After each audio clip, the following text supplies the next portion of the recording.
Today we are going to discuss very important topic, and that is energy band theory. So let's start our topic. The electron of an isolated atom are bound to the nucleus and only have allowed energy levels. Each energy level of an isolated atom split into sub-levels called energy states under the action of other atoms when many atoms are brought close together to form a solid.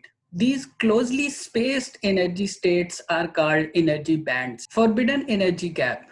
There is a range of energy states between two allowed energy bonds which are not occupied by the electrons. These are called forbidden energy states, and its range is called forbidden energy gap. Valence band. The electron in the outermost orbit of an atom are known as valence electron.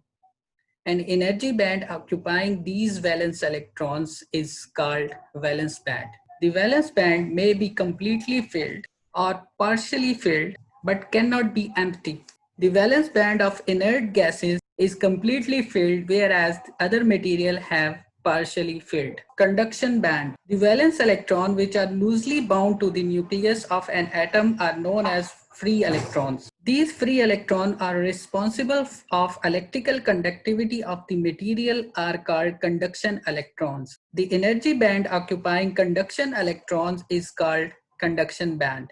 The conduction band may be empty or partially filled and never be completely filled. Now, on the basis of energy band theory, we are going to define insulator, conductor, and semiconductors. So first we talk about insulators. The material with full valence band and empty conduction band are called insulators. The forbidden band is very large and approximately its energy equal to 15 electron volt. The electrical conductivity of insulator is very small because high electric field is required to push the electron from valence band to conduction band because of large forbidden energy gap. Now we talk about conductors. In conductors, valence band and conduction band overlap upon each other.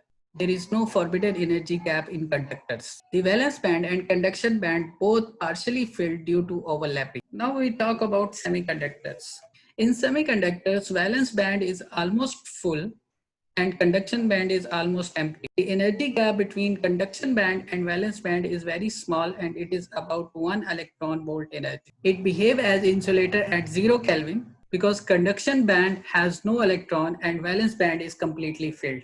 The electrical conductivity of insulator increases with increase in temperature because as we increase the temperature, the valence electron gain energy and they jump from valence band to conduction band. The resistivity of a semiconductor decreases with increase in temperature because more electrons acquire enough energy to be excited across the energy gap from valence band to conduction band. Increase of electron in conduction band decrease the resistivity and increase the conductivity.